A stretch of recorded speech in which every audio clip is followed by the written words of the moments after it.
children? Did you have any children? No. Okay. Did you have any brothers or sisters? Well, never lived. Well, yeah, Bert was born here, but he never lived here. He was my half brother, my father. And Velda? Huh? Sister. Well, I know that. But So you had a stepbrother? yeah, a half brother. And what's his name? Bert Bower. And he was born in Butte? He was born in Butte, but I'm sure they left here when he was real tiny. And he couldn't remember. He wanted to know. He came to see me one time, and he wanted to know where he was born. And I happened to be here at that time. And they were living in the old Finlen Hotel. Do you happen to remember? It was over on Montana. It's gone. But it was a hotel over a bar down there. Well, anyhow, he was trying to think. I was trying to remember the name of it. And he said, it just seemed to him that he was born at the Finlen. And I said, oh no. Then I thought about it and I said it was at the Faylin. I finally remembered when he said the Finlen. You worked at the Finlen? Yeah. What did you do at the Finlen?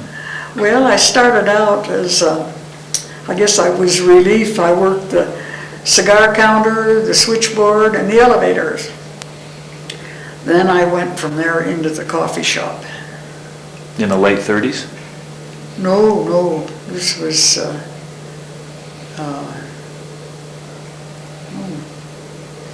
50s. Yeah. Who was the manager then?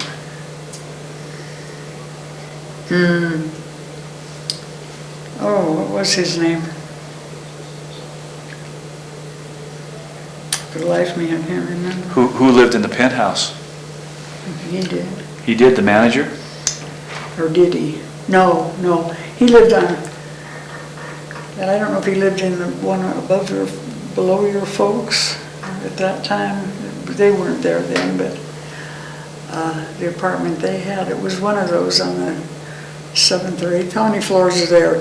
I don't remember either. But but he and the gal that was the, well, what would you call her? She was the manager of the food end of it. And I guess they had a little something going. Anyhow, they both left Butte and went down to Arizona.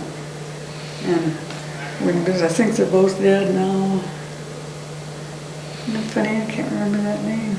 Did Teddy Treparish live there in the Finlen?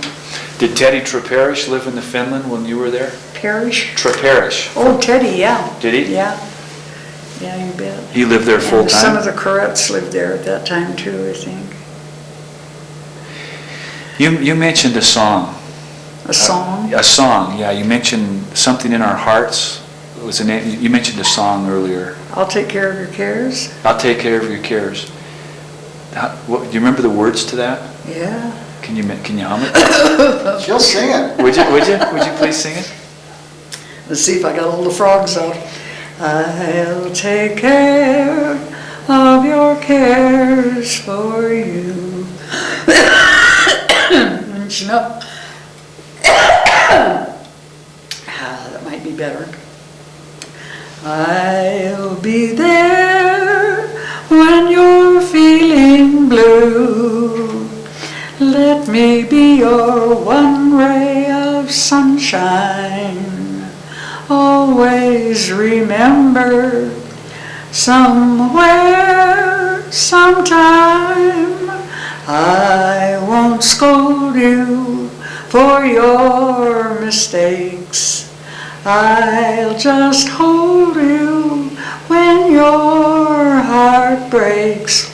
So keep me in your thoughts, your dreams and your prayers, and I'll take care of your cares.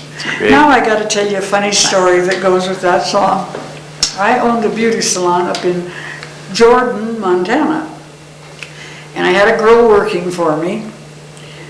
And one night we were out at the bar, and I was telling her about this song that was indigenous to Butte. So I sang it to her.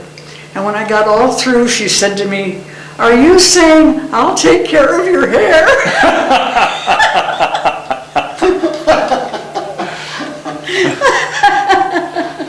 So everybody sang that song, huh? That song was pretty popular. Oh yeah, that's been in fact, that one and Driftwood, one time in Miles City, had a girl playing piano at a piano bar at one of the hotels. And so she asked me if I had a request. I'd first gone back there. And I said, yeah, did she know Driftwood? And did she know I'll Take Care of Your Cares? And she looked at me kind of funny. Anyhow, she played them. Then she told me those were her signature songs, but I had never been there to hear them, before or anything. And but she thought I was pulling her leg or something, I guess, at first. Do you remember how Ace in the Hole goes? Do you remember that? Oh boy, you're putting me on the spot. Well, I don't want to do I'm sure glad I'm not auditioning. Let's see.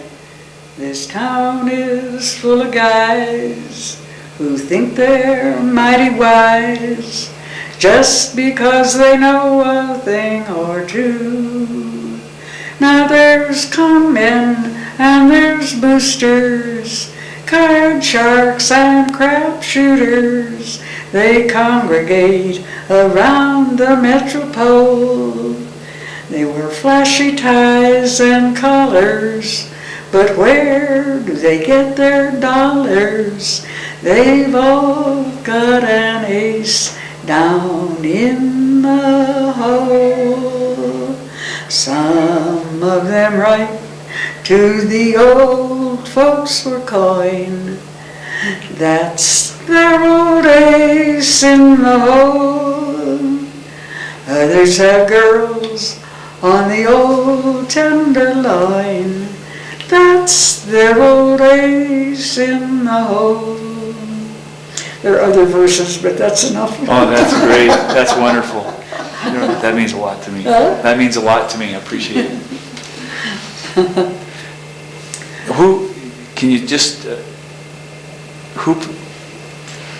Do you remember Butter Driscoll playing that song? Oh, you bet, you bet. Was that his signature song? Yeah. Okay. Yeah. And that was a speakeasy. Huh? And that was a speakeasy Yeah. that he was playing. I'll tell you another story about that song. I knew some musicians over in Billings that somebody had gotten the idea that this song had never been copyrighted. And so they went ahead and recorded it, and I guess copyrighted it, I don't know, but they recorded it. And when they were telling me about it, I guess it was up in Miles City that I saw them, and they were telling me about it, I said, I got news for you guys. Abe Lyman recorded that song. He didn't write it, but he did copyright it. And who is Abe Lyman? Abe Lyman. Who was he from Butte? No, he was a California musician. And the reason I know this, it used to be a little bartender at the Bronx. Well, he was at the Acoma for a while too, but he was one of these places that he wanted to find out, and he checked out and found out that Abe Lyman did hold the copyright to Driftwood. And what about Ace in the Hole? That was Drift. That's just in the, what do you call it? Part of the culture, huh? Yeah. Yeah. Nobody, I don't think, ever kind of like service poems. Forget who wrote them. Vera, I really appreciate you spending the time with us. I appreciate you doing this with us. Thank you. Oh, glad to help. You have.